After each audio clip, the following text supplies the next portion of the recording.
नमस्कार। किस्से कहानियों में आपका स्वागत है। आज हम सुनने वाले हैं अरुणाचल प्रदेश की लोक कथाओं पर आधारित एक कहानी, ऑर्किड के फूल। मैं हूं अंकित जायसवाल। तो आइए सुनते हैं ऑर्किड के फूल। ऑर्किड ऑर्किड जैसे सुंदर फूलों के संबंध में लोगों में अनेक प्रकार के विश्वास और किंवदंतियां प्रचलित है। कहते हैं किसी समय एक बड़ा नेक और ईमानदार राजा राज्य करता था। उसके राज्य में ऊंचे ऊंचे पहाड़, घने जंगल, हरे भरे बगीचे, कल कल करती नदियां और सुंदर सुंदर पशु पक्षी थे। राजा अपनी प्रजा का बहुत ध्यान रखता था, अतः उसकी प्रजा बहुत सुखी थी। उसके राज में किसी की चीज की कमी नहीं थी। राजा का परिवार बहुत छोटा था, एक रानी और एक राजकुमारी।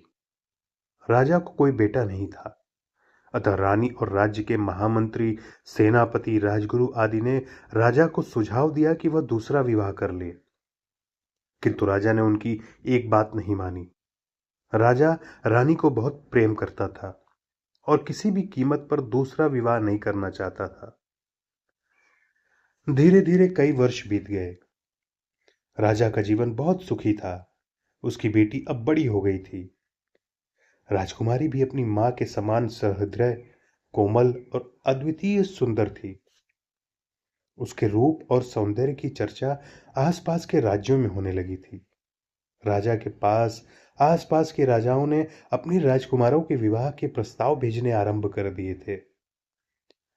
लेकिन राजकुमारी अभी भी विवाह की इच्छुक नहीं थी, अतः राजा ने किसी भी विवाह प्रस्ताव को स्वीकार नहीं किया। राजकुमारी का महल बहुत ही शानदार था। उसके महल के पीछे एक हरा भरा बगीचा था। इस बगीचे में बहुत सुंदर सुंदर वृक्ष थे, जिन पर बड़े स्वादिष्ट फल लगते थे। राजकुमारी प्रतिदिन प्रातःकाल अपनी सखियों के साथ महल के पीछे बगीचे में आ जाती थी और तेज धूप निकलने के पहले तक यहीं रहती थी। तेज धूप होते ही वो महल में आ जाती थी। बगीचे में टहलना राजकुमारी का सबसे प्रिय शौक था। राजकुमारी के महल के बगीचे में एक बावड़ी थी। इसका पानी बहुत ही साफ और स्वादिष्ट था। महल के लोग भी इसी बावड़ी का पानी पीते थे। बगीचे में टहलते टहलते जब राजकुमारी थक जाती थी तो इसी बावड़ी की मुंडेर पर बैठकर आराम करती थी। एक दिन प्रातःकाल का समय था। राजकुमारी हमेशा की तरह महल के पीछे बगीचे में टहल रही थी। उनके साथ उनकी दो सखियां भी थीं। अचानक राजकुमारी को लगा कि कहीं आसपास बहुत दुर्गंध है। उन्होंने अपनी सखियों से दुर्गंध आने की बात कही और बावड़ी की मुंडेर पर आकर बैठ गईं। मुंडेर पर बैठते ही राजकुमारी की तबीयत और खराब हो गई और वो अचानक अचेत हो गई। राजकुमारी के अचेत होते ही दोनों सखियां घबरा गईं।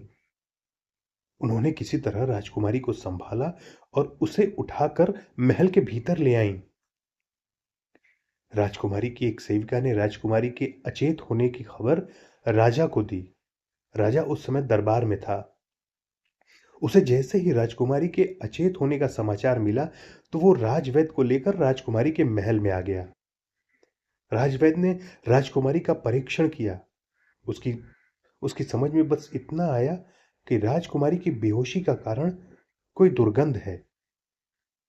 राजकुमारी की सखियों ने भी राजा के सामने राजवैद्य को बताया कि राजकुमारी ने अचेत होने से पहले दुर्गंध की शिकायत की थी। राजा ने जब यह बात पता चली तो अपने कई सैनिकों को बुलाया। उन्हें दुर्गंध का कारण पता करने के लिए राजकुमारी के बगीचे में भेजा। सैनिकों में बगीचे का चप्पा चप्पा छान मारा, लेकिन उन्हें उन्हें कुछ भी नहीं मिला। अचानक एक सैनिक की दृष्टि मरे हुए एक मोटे तगड़े अधखाए चूहे पर पड़ी। इस चूहे से हल्की हल्की दुर्गंध भी आ रही थी। संभवतः रात को बिल्ली अथवा कोई पक्षी चूहा ले आया होगा और आधा खाकर राजकुमारी के बगीचे में छोड़ गया होगा। सेवकों ने तुरंत जाकर राजा को खबर दी। राजा ने शहर के बाहर चूहे को जलाकर जमीन में गाड़ने का हुक्म दिया और राजकुमारी के सिर पर स्नेह से हाथ फेरने लगे। दोपहर हो चुकी थी और राजकुमारी अभी तक अचेत थी। धीरे धीरे 1 सप्ताह हो गया। राजकुमारी को अभी तक होश नहीं आया था। राजवैद्य उसे तरह तरह की औषधियां दे रहे थे, लेकिन उस पर किसी भी औषधि का कोई प्रभाव नहीं पड़ रहा था। राजा रानी और राज्य के सभी लोग दुखी थे और राजकुमारी के शीघ्र होश में आने के लिए ईश्वर से प्रार्थना कर रहे थे। इसी तरह 1 सप्ताह और बीत गया, लेकिन राजकुमारी को होश नहीं आया। इस मध्य राजवैद्य ने अपने राज्य के अन्य वैद्यों तथा पड़ोसी राज्यों के वैद्यों को भी बुलाकर उनसे परामर्श किया और राजकुमारी को बहुत प्रभावशाली औषधियां दी, लेकिन सभी औषधियां बेअसर रहीं। राजा और रानी 2 सप्ताह से राजकुमारी के पास ही बैठे थे। उनसे राजकुमारी की हालत देखी नहीं जा रही थी। राजकुमारी बिना कुछ खाए पिए 2 सप्ताह से अचेत पड़ी थी। राजवैद्य और उसके साथी वैद्यों की औषधियों को बेअसर होता देखकर राजा रानी की चिंता बढ़ती जा रही थी। उनकी समझ में नहीं आ रहा था कि क्या करें और क्या न करें। इसी तरह 1 महीना बीत गया। राजकुमारी अभी भी अचेत थी। उनका सुंदर गुलाबी चेहरा पीला पड़ गया था और आंखों के चारों ओर कालिमा सी छा गई थी। राजा रानी, राजवैद्य और उसके सभी साथी वैद्य सभी हिम्मत हार चुके थे। अब सभी को केवल ईश्वर का सहारा रह गया था। एक विशाल कक्ष के मध्य बड़े पलंग पर राजकुमारी की निर्जीव सी पड़ी थी। उसके पास राजा रानी बैठे थे। राजकुमारी से कुछ दूरी पर खड़े राजवैद्य, महामंत्री, सेनापति, राजपुरोहित आदि आपस में राजकुमारी की बीमारी के संबंध में विचार विमर्श कर रहे थे। अचानक महामंत्री के मस्तिष्क में एक विचार आया। महामंत्री तुरंत अपने स्थान से उठा और राजा के पास पहुंचकर हाथ बांधकर खड़ा हो गया। महामंत्री ने राजा को सुझाव दिया कि वो अपने राज्य में और आसपास के राज्यों में यह डुगडुगी पिटवा दे कि जो व्यक्ति राजकुमारी को ठीक कर देगा उसे सोने की 1 लाख मोहरें पुरस्कार में दी जाएंगी। राजा को महामंत्री का यह सुझाव अच्छा लगा। उसने इस सुझाव को और भी आकर्षक बनाते हुए महामंत्री से कहा कि वह यह डुग्गी पिटवा दें कि जो व्यक्ति राजकुमारी को ठीक कर देगा उसे आधा राज्य पुरस्कार में दिया जाएगा।